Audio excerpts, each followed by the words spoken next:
datang di podcast Humanity Talk, tempat kita bahas isu-isu dunia dengan cara lebih jernih dan juga manusiawi. Bersama saya, Sefaira Tita Mandulang yang akan memandu episode kali ini.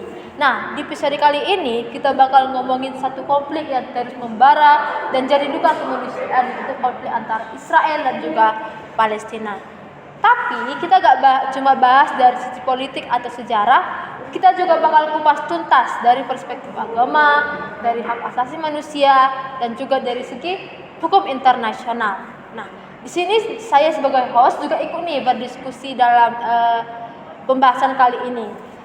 Nah, yang menjadi narasumber kita pada hari ini adalah ada Iwain, ada Eka dan juga Devi. Kepada narasumber kita yang luar biasa, kami persilakan untuk perkenalkan diri.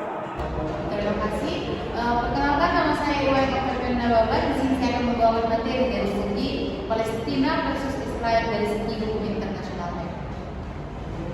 Halo, perkenalkan saya materi pula yang akan perkenalkan sebelumnya nama saya Eka Putriani Seomi. Di sini saya akan memaparkan materi yang kedua yaitu mengenai sejarah konflik dari Israel dan Palestina.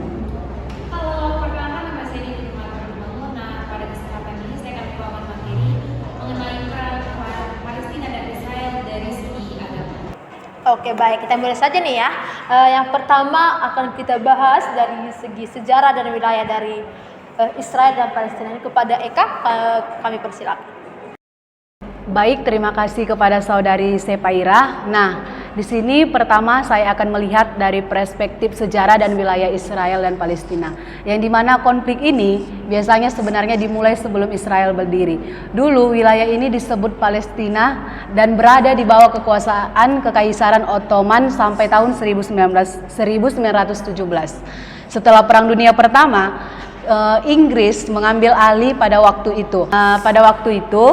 Inggris mengeluarkan deklarasi Balfour yang isinya mendukung pembentukan tanah air nasional untuk orang Yahudi di Palestina. Hal ini memicu migrasi besar-besaran orang Yahudi ke Palestina dan memicu ketegangan dengan penduduk Arab setempat. Oke, jadi ketegangan yang muncul itu karena perpindahan penduduk Yahudi ke wilayah Palestina ya? Betul, ketegangan ini memuncak ketika pada tahun 1947 yang dimana PBB membagi Palestina menjadi dua negara, satu untuk orang Yahudi, satu lagi untuk orang Arab. Orang Yahudi ini menerima rencana ini pada tahun 1948 mereka mendirikan negara Israel. Namun negara-negara Arab menolak pembagian itu dan menyerang Israel. Israel menang dan wilayahnya jadi lebih besar yang dibagi PBB. Ini juga menyebabkan sekitar 750 ribuan orang Arab Palestina mengungsi. Peristiwa ini dikenal sebagai Nakbah yang artinya itu malapetaka bagi warga Palestina. Wah, sedih sekali ya. Apakah setelah itu konflik menjadi mereda? Sayangnya tidak. Sejak saat itu konflik terus berlangsung. Pada tahun 1967 Israel memenangkan perang 6 hari dan menduduki tepi barat Gaza dan Yerusalem Timur. Wilayah-wilayah ini menjadi pusat yang sampai sekarang masih belum selesai.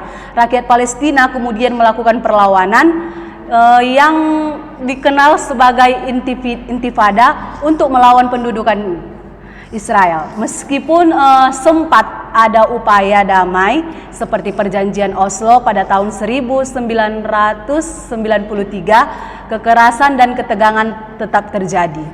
Nah, kalau sekarang ini bagaimana situasinya di Gaza dan juga di tepi barat? Kalau sejak 2007 Gaza dikuasai oleh kelompok Hamas. Sementara tepi barat dikelola oleh otoritas Palestina, namun Israel tetap membangun permukiman Yahudi di tepi barat yang menimbulkan kemarahan rakyat Palestina. Jadi sampai sekarang konflik ini belum berakhir. Banyak orang berharap ada solusi dua negara, yaitu Israel dan Palestina, berdiri berdampingan sebagai dua negara yang merdeka. Oke, baik. Lalu kalau kita bicara tentang wilayah sekarang, bagaimana pembagian dari wilayah tersebut? Baik, Sekarang Israel terletak di sepanjang pantai timur Laut Tengah. Wilayahnya ini diakui secara internasional sebagai bagian besar dari bekas wilayah Palestina mandat. Israel mengklaim Yerusalem itu sebagai ibu kota mereka, tapi klaim ini masih diperdebatkan. Untuk wilayah Palestina sendiri ada dua bagian. Yang pertama tepi barat, termasuklah itu Yerusalem Timur. Wilayah ini dikuasai Israel sejak tahun 1967. Meskipun sebagiannya dikelola oleh otoritas Palestina, namun Israel terus membangun permukiman di sana. Yang kedua itu ada Gaza, dikuasai oleh Hamas sejak tahun 2007. Setelah Israel menarik pasukan dari sana pada tahun 2005. Yerusalem menjadi pusat konflik juga karena Israel mengklaim seluruh kota sebagai ibu kota abadi mereka, sedangkan Palestina menginginkan Yerusalem Timur sebagai ibu kota negara Palestina. Wah, jadi memang kompleks sekali ya persoalannya. Terima kasih kepada Saudari Eka yang sudah menjelaskan dengan materi dan bahasa yang sangat mudah dipahami. Semoga teman-teman pendengar podcast ini menjadi lebih mengerti tentang konflik Israel Palestina yang sedang terjadi saat ini. Sama-sama, senang sekali saya bisa di sini. Semoga materi yang saya sampaikan tentang sejarah dari Palestina Israel ini dapat bermanfaat dan menjadi ilmu bagi untuk penonton-penonton kita nantinya. Baik, terima kasih penjelasannya sangat luar biasa sekali sehingga kita bisa paham akar dari permasalahan ini jika kita analisa dari perspektif sejarah dan wilayah. Oke, selanjutnya bagaimana kalau kita lihat dari perspektif agama dulu. Kita langsung saja ya, pertama-tama kepada Devi. Banyak orang melihat konflik Palestina Israel ini sebagai konflik antara Yahudi dan juga Muslim. Menurut Devi, apakah itu narasi yang tepat? Baik, terima kasih Safera. Apabila membahas mengenai ini bisa dikatakan membahas tentang agama ya. Nah, jadi ini adalah narasi yang sangat reduktif di mana Safera konflik ini memang melibatkan kelompok yang berbeda agama. Tetapi akar dari persoalan ini jauh lebih dalam begitu. Ini bukan sekadar perang agama melainkan konflik geopolitik yang melibatkan mulai dari perebutan wilayah, hak kepemilikan tanah, pengaruh politik hingga akses terhadap sumber ekonomi seperti itu. Oke, baik. Devi, bisakah kamu jelaskan lebih lanjut lagi tentang sisi politik dan wilayahnya? Nah, baik, terkait konflik antara Palestina dan Israel ini telah terjadi mulai dari tahun 1948 yang dimana di sini wilayah yang semula ditempati oleh mayoritas bangsa Palestina ini secara bertahap diambil alih melalui perang maupun pemukiman yang ilegal yang dilakukan oleh negara Israel sendiri. Nah, jadi dikatakan ini adalah soal kolonialisme modern di mana Israel ini memperoleh dukungan begitu mulai dari kekuatan global di mana mereka melakukan ataupun memperluas wilayahnya. Nah, memperluas wilayahnya dari adanya dukungan tersebut sehingga negara Palestina ini terdesak seperti itu. Sehingga masalah ini juga bisa dikatakan sebagai masalah yang melanggar daripada hak asasi manusia, bukan hanya sekedar konflik religius seperti itu. Wah, kita lihat masalahnya ini menjadi lebih kompleks ya. Bagaimana dengan aspek ekonominya? Nah, konflik ini juga dilihat dari aspek ekonomi di mana Palestina, terutama Gaza sebagai ibu kota daripada negara Palestina ini berada dalam blokade ekonomi yang ketat di mana Israel ini mengontrol seluruh akses mulai dari barang, pergerakan manusia, bahan yang dibutuhkan sehari-hari seperti listrik, air bersih, sehingga ini menjadikan ekonomi Palestina itu lumpuh. Akibat dari lumpuhnya ini, banyak pihak yang mengatakan bahwasannya kontrol ekonomi ini adalah bentuk tekanan politik dari warga Palestina yang menyebabkan mereka itu menyerah pada wilayah tersebut. Berarti ini bukan hanya pada kekerasan fisik tetapi dari juga tekanan struktural, begitu ya, Dek? Ya, betul sekali. Nah, jadi ini juga ada eksploitasi sumber daya di mana beberapa wilayah Palestina seperti Lembah Yordan memiliki tanah yang subur dan cadangan air, serta wilayah-wilayah ini juga menjadi sasaran pendukung dan eksploitasi oleh Israel karena besarnya ataupun tingginya daripada sumber daya alam begitu. Oke, kalau begitu, mengapa narasi perang agama itu begitu kuat di masyarakat? Nah, seringkali masalah ini dikatakan sebagai perang antara agama karena kita ketahui bahwasannya dengan membawa agama ini akan lebih membara-bara begitu, sehingga narasi agama ini bisa membagikan emosi, tetapi sayangnya itu juga mengungkap fakta yang lebih penting, di mana bahkan ada banyak Yahudi yang menentang penjajahan Israel atau Palestina, dan ada juga muslimah yang tidak sepakat dengan kekerasan balasan, sehingga generalisasi atas dasar agama sangat berbahaya seperti itu. Oke, pesannya sangat penting sekali ya Devi. Jadi menurut Devi sendiri, apa yang harus dilakukan masyarakat internasional? Nah, yang pertama itu kita itu harus mengadakan yang namanya edukasi, di mana kita harus tahu bahwasannya konflik ini bukan tentang hanya tentang agama, tetapi ini mengenai hak asasi manusia. Yang dimana yang kedua itu ini mengaitkan tentang tekanan politik terhadap kebijakan penduduk Israel. Dan yang terakhir solidaritas, di mana ini haruslah berlandaskan pada keadilan, bukan sentimen semata, di mana dikatakan bahwasannya ini bukan tentang agama saja begitu. Seringkali orang konflik ini karena membawa atas namakan agama, sehingga orang membara-bara, panas memanas. Oh, agamaku ini sehingga aku harus mendukung ini, agamaku ini sehingga aku harus mengikuti. Tapi pada kenyataannya bukan itu masalahnya, seperti itu. Oke, penjelasan yang sangat mencerahkan sekali ya Devi. Terima kasih banyak Devi atas penjelasan yang sangat komprehensif ini. Sama-sama, Sepaira, semoga ini dapat bermanfaat terutama kepada penonton yang akan nonton ini nanti. Kalian harus tahu bahwasannya ini bukan hanya sekedar agama. Isu-isu yang sering kita dengar mengenai agama itu hanya sedikit bumbu-bumbu yang digunakan terkait perang Palestina dan Israel, tetapi konflik Palestina dan Israel ini adalah tentang ekonomi, perebutan wilayah, kepentingan, kekuasaan, dan banyak hal lainnya. Mungkin sekian Sepaira, terima kasih. Wah, ternyata jika kita lihat dari pandangan agama, akan masalahnya menjadi sangat berbeda ya.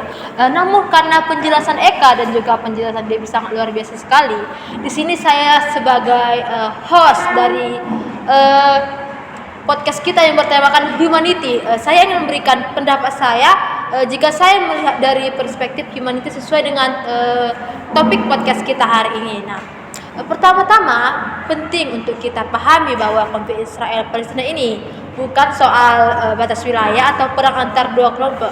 Ini adalah krisis kemanusiaan, di mana ribuan warga sipil Palestina tewas, banyak diantaranya adalah anak-anak, perempuan dan juga lansia. Nah, kemudian rumah sakit, sekolah, bahkan kamp-kamp pengungsian dibombardir.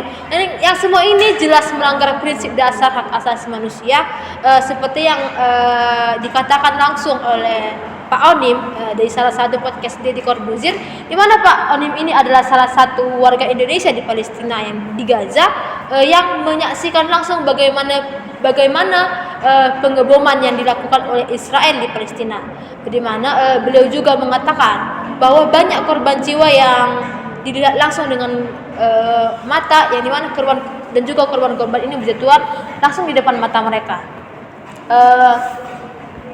Di dalam hukum internasional ada yang namanya non-derogable rights. Ini adalah hak dasar manusia yang nggak boleh dikurangi dalam situasi apapun, bahkan dalam kondisi perang. Contohnya seperti hak untuk hidup, hak bebas dari penyiksaan, dan juga hak untuk tidak diperbudak. Namun seperti kenyataannya, Israel dalam konfliknya dengan Palestina ini diduga melanggar hak-hak tersebut. Hak-hak ini dilanggar secara sistematis, misalnya dengan membombardir wilayah sipil, menyiksa tahanan, membatasi akses makanan dan air bersih, kemudian menghancurkan fasilitas kesehatan. Nah, kalau kita lihat dari segi hukum, Apakah ini dapat disebutkan sebagai genosida? Jawabannya adalah bisa jadi. Genosida ini menurut Konvensi PBB tahun 1948 adalah tindakan yang dilakukan untuk menghancurkan kelompok tertentu secara keseluruhan atau secara sebagian. Ini bisa lewat pembunuhan, lewat penyiksaan, penghalangan bantuan, dan pemindahan paksa. Nah, bukti di lapangan menunjukkan bahwa serangan-serangan Israel ini terhadap Palestina memenuhi banyak unsur genosida. Bahkan banyak organisasi HAM di seluruh dunia dan juga pengamat internasional yang menyebut ini bukan lagi perang tetapi pembantaian. Nah, kesimpulannya adalah bahwa konflik ini sudah jauh melampaui batas konflik politik. Ini adalah krisis kemanusiaan global yang menuntut pertanggungjawaban serius. Kita sebagai masyarakat dunia nggak bisa terus diam. Bukan cuma soal solidaritas doang, tapi soal menjunjung tinggi nilai-nilai kemanusiaan dalam hukum internasional. Karena kalau pelanggaran kayak gini dibiarkan terus, siapa yang bisa menjamin keadilan untuk korban-korban yang tak bersuara? Nah, itu adalah analisis saya dari segi humanity. Bagaimana jika selanjutnya kita bahas nih dari satu sisi lagi atau satu perspektif lagi dari segi hubungan internasional, yang dimana konflik Palestina Israel ini memang memiliki akar sejarah yang sangat dalam. Kepada Saudari Iwain, bisakah Anda menjelaskan dari kacamata hukum internasional bagaimana konflik ini diatur dan apa saja perjanjian atau norma hukum yang relevan? Baik, saya Vera, di sini saya akan menjelaskan. Konflik ini memang sangat kompleks dan banyak diatur oleh berbagai instrumen hukum internasional. Yang paling mendasar itu adalah Resolusi Perserikatan Bangsa-Bangsa atau PBB. Ada beberapa resolusi kunci yang perlu kita pahami. Resolusi PBB ya. Bagaimana? Apakah Anda bisa menyebutkan yang paling pentingnya saja? Tentu resolusi yang paling penting itu yang pertama adalah Resolusi Majelis Umum PBB 181 tahun 1947 yang dikenal sebagai Rencana Partisi PBB. Resolusi ini mengusulkan bahwa pembagian wilayah dan mandat Britania Raya untuk Palestina menjadi dua negara, yaitu yang satu negara Yahudi dan satu lagi Arab, dengan Yerusalem sebagai entitas terpisah di bawah administrasi internasional. Oke, kita juga nih sering mendengar tentang perjanjian Oslo. Bagaimanakah posisinya ini dalam hukum internasional, hukum Oslo ini, perjanjian Oslo ini? Kalau di hukum internasional itu perjanjian Oslo pada tahun 1993 dan 1995 adalah serangkaian perjanjian antara Israel dan Organisasi Pembebasan Palestina atau PLO yang bertujuan untuk menciptakan kerangka kerja bagi pemerintahan mandiri Palestina dan mengarah pada perjanjian damai permanen. Ini mendirikan Otoritas Palestina atau PA dan menetapkan penarikan bertahap pasukan Israel dari jalur Gaza dan tepi barat. Mungkin meskipun menghasilkan perjanjian damai abadi, beberapa ketentuannya seperti peran Otoritas Palestina itu mungkin masih berlaku. Jadi dari semua kerangka hukum ini seringkali muncul tuduhan pelanggaran. Apakah Anda bisa menjelaskan tentang pelanggaran apa saja yang sering diperdebatkan, terutama yang dituduhkan kepada Israel? Ada beberapa tuduhan pelanggaran hukum internasional yang seringkali ditimpakan pada Israel. Yang pertama itu pendudukan wilayah Palestina yang diduduki sejak 1967. Mahkamah Internasional atau ICJ bahkan telah menegaskan bahwa pendudukan ini ilegal dan harus dihentikan. Dan apakah ada permukiman yang dibangun di sana? Pembangunan pemukiman di Israel itu di wilayah pendudukan juga dianggap melanggar hukum internasional, yaitu khususnya pada pasal 49 Konvensi Jenewa yang keempat yang melarang bahwa pemindahan pendudukan dan oleh kekuatan pendudukan ke wilayah yang diduduki. Oke, tadi Anda ada membahas tentang Yerusalem Timur. Bagaimana dengan Yerusalem Timur? Kalau untuk Yerusalem Timur ini, aneksasi atau perebutan hak tanah secara paksa yang dilakukan oleh Israel terhadap Yerusalem Timur ini juga menjadi isu yang sangat besar.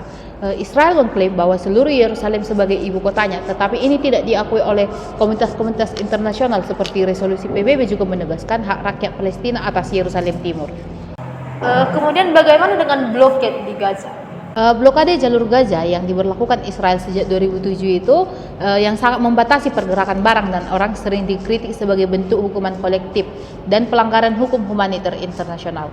Selain itu, ada juga tuduhan mengenai penggunaan kekuatan berlebihan dan penargetan khususnya bagi warga sipil, termasuk serangan udara dan artileri di wilayah padat penduduk yang menargetkan infrastruktur sipil seperti rumah sakit dan sekolah. Terakhir, pembangunan tembok pemisah oleh Israel juga dinyatakan ilegal oleh ICJ pada tahun 2004. Oke, cukup banyak pelanggaran ya yang dituduhkan kepada Israel. Lalu bagaimana dengan pihak Palestina, khususnya kelompok yang bersenjata seperti Hamas? Apakah ada tuduhan pelanggaran hukum internasional yang dialamatkan kepada mereka? Tentu ada, karena mereka sudah melakukan pelanggaran. Tuduhan pelanggaran ini juga dialamatkan kepada pihak Palestina. Misalnya serangan roket dan serangan lain yang tidak pandang bulu dari jalur Gaza yang menargetkan wilayah sipil di Israel. Sebenarnya konflik ini hampir sama juga dilakukan oleh kedua negara tersebut, dan ini juga dianggap sebagai pelanggaran humaniter internasional karena tidak membedakan antara kombatan dan warga sipil. Selain itu, tindakan penargetan atau penculikan warga sipil Israel ini merupakan oleh kelompok bersenjata di Palestina juga merupakan pelanggaran yang serius. Oke, kemudian bagaimana dengan tuduhan penggunaan warga sipil sebagai perisai manusia? Jika dikaitkan dengan itu, ya mungkin ada tuduhan bahwa kelompok bersenjata Palestina beroperasi di antara warga sipil atau menggunakan infrastruktur sipil untuk tujuan militer yang dapat membahayakan warga sipil. Dan ini juga menjadi perhatian serius bagi media sekarang. Jadi dengan banyaknya dugaan pelanggaran ini, bagaimanakah upaya hukum internasional bekerja untuk menangani konflik ini?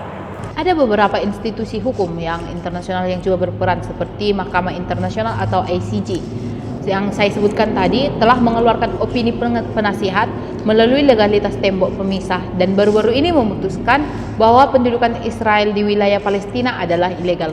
Meskipun keputusan ICJ ini bersifat non mengikat dalam beberapa kasus, tapi mereka memiliki bobot moral dan hukum yang signifikan.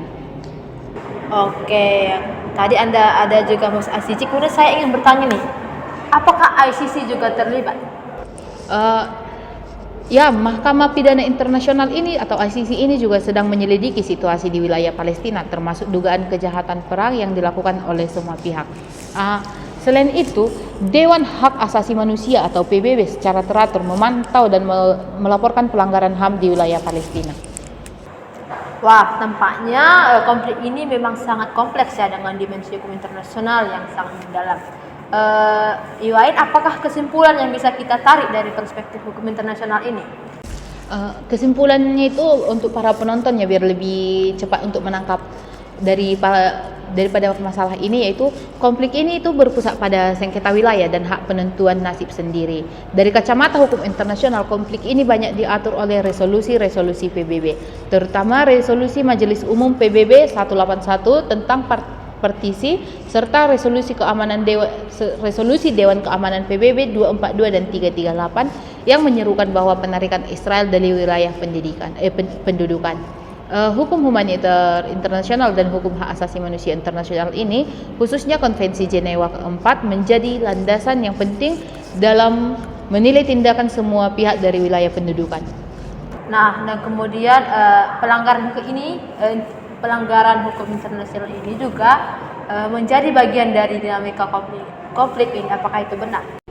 Itu benar sekali. Dari berbagai pihak yang seringkali saling menuduh pelanggaran hukum internasional ini, Israel dituduh melanggar hukum internasional melalui pendudukan wilayah Palestina, pembangunan permukiman ilegal, dan aneksasi terhadap Yerusalem Timur, juga blokade Gaza dan penggunaan kekuatan yang secara berlebihan. Namun di sisi lain, kelompok bersenjata di Palestina juga dituduh melakukan serangan roket tanpa pandang bulu dan penargetan warga sipil. Oke, tadi Saudari Iwain ada membahas tentang perjanjian Oslo sempat menjadi harapan, tetapi tidak berhasil. Apakah hal tersebut benar?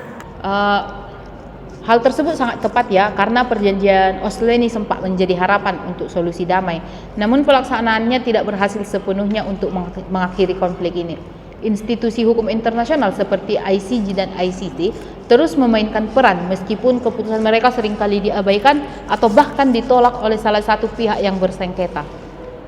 Oke, jadi tantangan yang besar bagi hukum internasional, tetapi solusi untuk dua negara tetap menjadi fokus.